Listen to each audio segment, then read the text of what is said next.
আসসালামু আলাইকুম ভিউয়ার, সবাই কেমন আছেন? আশা করি সবাই ভালো আছেন। এখন এসে পাটিগণিত শিখি।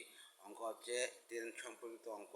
150 মিটার লম্বা ট্রেন 450 মিটার লম্বা একটি প্ল্যাটফর্ম 20 সেকেন্ডে অতিক্রম করলে ওই ট্রেনের গতিবেগ প্রতি সেকেন্ডে কত হবে? ভালো করে পড়তে হয় অঙ্কের প্রশ্ন। 150 মিটার লম্বা ট্রেন 450 মিটার লম্বা একটি প্ল্যাটফর্ম 20 সেকেন্ডে অতিক্রম করলে ওই ট্রেনের গতিবেগ প্রতি সেকেন্ডে কত হবে?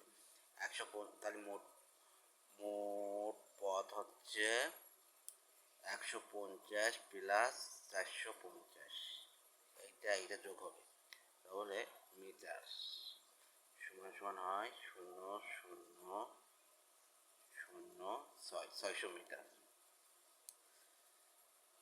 20 সেকেন্ডে যায় 600 মিটার। অতএব লেখা উল্টো পাল্টো হয়ে যাচ্ছে, আপনারা ভালো সাজায় গুজায় লিখবেন।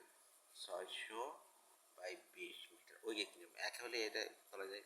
অতএব এবার হচ্ছে বড়টা উঠে যাবে, তাহলে 20 সেকেন্ডে, হ্যাঁ, তাহলে 20 সেকেন্ডে এক হচ্ছে 20 বড়, তাহলে 60 ইন্টু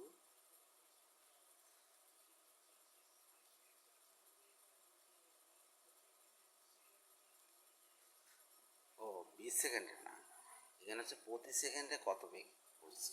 আমার তো অঙ্ক শেষ, এটা 1 সেকেন্ডে 20 সেকেন্ডে দেয়, তাহলে 0 কেটে দেয়, এই 30 মিটার। অ্যান্সার লিখতে হবে 30 মিটার পার সেকেন্ড, এভাবে লিখবে।